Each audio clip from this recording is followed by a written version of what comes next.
మేం దెబ్బతిన్నాం, ఇండియాను కూడా దెబ్బతినేలా చేస్తాం. ఛాంపియన్స్ ట్రోఫీ తర్వాత పాకిస్తాన్ దెబ్బతిందంటూ ఇండియా మీడియా కావాలని ప్రచారం చేస్తుందని, అది వాస్తవం కాదని దాయాది దేశం నిప్పులు చెరుగుతుంది. టోర్నమెంటుకు ఆతిథ్యం ఇచ్చిన పాకిస్తాన్ భారీ నష్టాలను చవిచూసింది.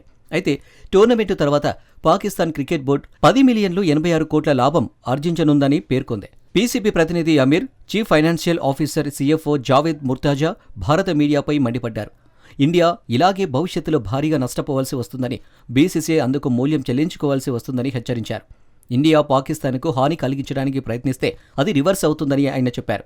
ఇండియా పాకిస్తాన్ మ్యాచ్ టికెట్లు హాట్ కేకులు అమ్ముడుపోతాయని, వచ్చే 3 ఏళ్లు పాకిస్తాన్ భారతదేశానికి వెళ్లదని, పాకిస్తాన్ ఏదైనా ఆర్థిక నష్టాన్ని చవిచూస్తుందో, పాకిస్తాన్ భారతదేశానికి వెళ్లకపోవడం వల్ల భారతదేశం మరింత ఆర్థిక నష్టాన్ని చవిచూస్తుందని పీసీబీ ప్రతినిధి అమీర్ మీర్ విలేకరుల సమావేశంలో అన్నారు.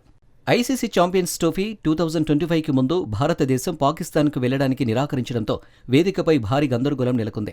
అంతర్జాతీయ క్రికెట్ కౌన్సిల్ ఐసీసీ చివరికి తటస్థ వేదిక దుబాయ్లో మ్యాచ్లు నిర్వహించింది. ఇండియా పాకిస్తాన్ ఈవెంట్లు వచ్చే రోజుల్లో తటస్థ వేదికలలో జరుగుతాయని ఐసీసీ ఇప్పటికే ప్రకటించింది. ఇలా మరో వేదికపై ఆడమంటే ఆతిథ్యం ఇస్తున్నా లేదా సహహోస్టుగా ఉన్నప్పటికీ భారత క్రికెట్ జట్టు మొదటిసారిగా ఐసీసీ ఈవెంట్లో పాకిస్తాన్తో ఆడటానికి సొంత దేశం నుండి బయటకు వచ్చి ఆడింది.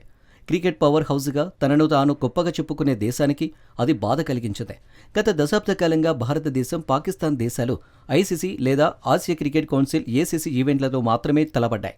ఈ కాలంలో పాకిస్తాన్ ఐసీసీ, ఏసీసీ ఈవెంట్కు ఆతిథ్యం ఇచ్చినప్పుడల్లా భారతదేశం ఆ దేశానికి వెళ్లగా బదులు తటస్థ వేదికలో తన మ్యాచ్లను ఆడుతోంది. భారతదేశం చివరిసారిగా 2005-6లో ద్వైపాక్షిక సిరీస్ కోసం పాకిస్తాన్లో పర్యటించింది.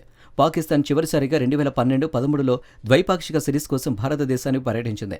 29 సంవత్సరాల తర్వాత పాకిస్తాన్ తొలి ప్రపంచ క్రికెట్ టోర్నమెంట్ను 2025లో ఐసీసీ ఛాంపియన్స్ ట్రోఫీ నిర్వహించింది. అయితే పాకిస్తాన్ క్రికెట్ బోర్డు పీసీబీ 869 కోట్లు ఖర్చు చేసింది. రావిల్పిండి, లాహోర్, కరాచీలోని 3 స్టేడియాలను అప్గ్రేడ్ చేయడానికి పాకిస్తాన్ 18 బిలియన్లు అంటే సుమారు $58 మిలియన్లు ఖర్చు చేసింది. ఇది పీసీబీ బడ్జెట్ కంటే 50% ఎక్కువ.